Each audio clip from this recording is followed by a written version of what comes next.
merci encore pour cette parole. Bénis, fortifie encore, Seigneur. Donne encore à comprendre cette parole, Seigneur Jésus. Quand ta parole encore est formelle, encore chaque jour tu nous parles, chaque jour tu nous préviens encore de ce qui va arriver, Seigneur. Alors viens encore, Seigneur Dieu Tout-Puissant, mettre encore les mots, Seigneur, et viens nous montrer encore ta volonté, Seigneur Dieu Tout-Puissant. Amen. Amen. Frères et sœurs, si vous voulez bien, nous allons lire dans Marc 13, versets 7 à 8. Mais nous voyons bien souvent, les gens disent que la Bible a été écrite par l'homme, mais la Bible a été écrite par l'homme, comme nous disons bien souvent, sous l'onction du Saint-Esprit, car la Bible nous montre ce qui va arriver et ce qui doit arriver.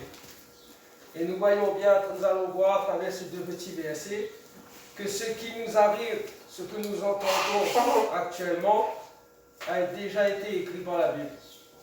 Mais nous sommes obligés de passer par cela. Mais cela encore nous rappelle que l'avènement de Jésus est proche. Sa venue est proche et que nous devons racheter le temps. Nous ne devons plus perdre le temps pour les choses belles et les choses utiles, mais nous devons mettre ce temps à profit pour notre Seigneur. Au verset 7, il est dit: quand vous entendrez parler de guerre et de bruit de guerre, ne vous alarmez pas, car cela doit arriver. Mais ce ne sera pas encore la fin. Une nation s'élèvera contre une nation et un royaume contre un royaume. Il y aura par endroits des tremblements de terre, il y aura des famines, ce sera le commencement des douleurs. Amen. Amen. Bien sûr, c'est à lire tout l'ensemble, mais nous voyons bien que l'avènement de notre Seigneur est en marche. Nous voyons, parce que nous avons déjà les famines, nous avons déjà eu des tremblements de terre dont nul ne peut expliquer la cause. Mais là, en ce moment, nous voyons une nation qui s'élève contre une nation. Nous voyons encore, nous entendons la guerre. Mais tout cela, comme la parole nous dit, tout cela doit arriver.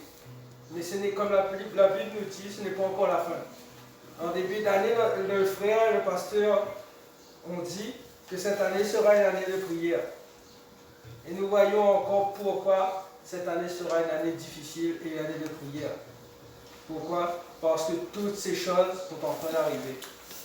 Nous allons traverser une année très difficile et nous devons prier pour nous soutenir les uns les autres. Mais nous ne devons surtout pas oublier de prier pour ceux qui sont persécutés et qui subissent cette guerre. Nous devons prier pour que Dieu puisse toucher encore son peuple, pour que Dieu puisse protéger ceux qui le servent, ceux qui marchent pour lui, afin qu'ils soient sauvés, qu'ils ne tombent pas et que Satan ne puisse pas endurcir leur cœur.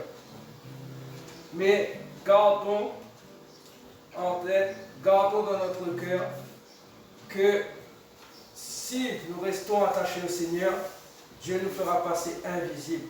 Dieu rétablira les choses, Dieu nous protégera et Dieu permettra que nous soyons sauvés. Mais pour cela, il faut tenir bon, il faut tenir ferme. Il ne faut surtout pas, comme l'a dit dans le verset 7, il ne faut pas que nous nous inquiétons et nous nous alarmons.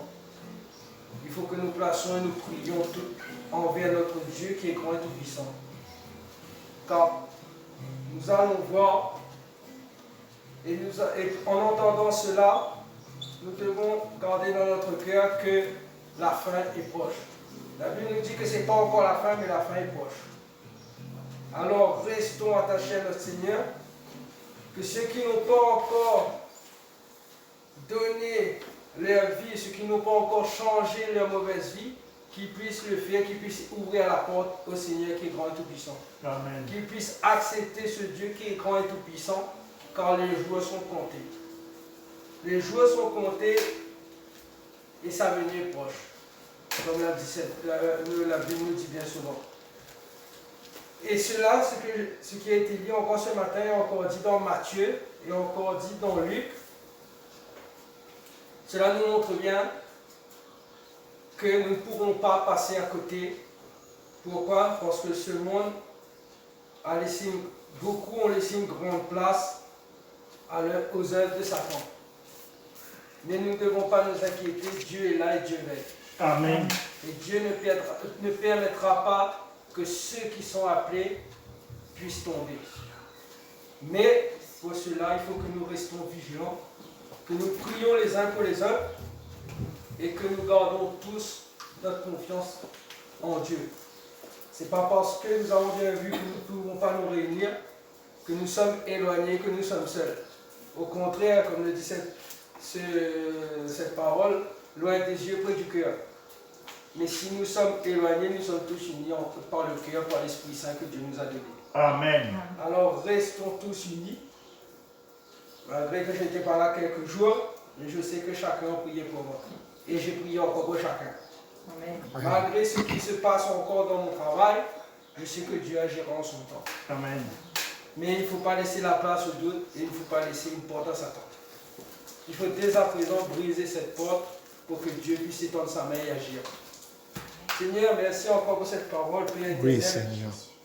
Car tu nous montres encore, Seigneur, que nous ne pouvons pas éviter encore ce qui arrive, Seigneur, car ces choses doivent arriver pour que le monde comprenne qu'ils ont besoin de toi, Seigneur, qu'ils ont besoin de ta main puissante, Seigneur, qu'ils ont besoin de changer leur vie encore pour te suivre, encore et marcher pour toi, Seigneur Dieu Tout-Puissant. Alors viens agir encore dans ma vie, Seigneur, viens agir dans la vie de chacun de mes frères et sœurs, Seigneur. Protège encore ceux qui sont attaqués, Seigneur, ceux qui subissent encore cette guerre encore provoquée par leurs dirigeants, Seigneur. Que tu puisses étendre ta main, Seigneur, que tu puisses encore toucher encore les peuples encore, Seigneur. Que tu puisses encore donner à comprendre qu'il faut qu'ils se repentent, Seigneur, qu'ils changent leur vie encore, Seigneur Dieu Tout-Puissant. Et que tu puisses encore agir selon ta volonté et nous protéger chaque jour, Père éternel. Veille encore sur la parole qui sera portée encore, Seigneur. Bénis le frère pour cette parole, Seigneur. Bénis la louange. Que ton esprit encore dirige notre frère encore à travers les chants, Seigneur. Que tu puisses prendre plaisir encore ce matin, encore à ces chants.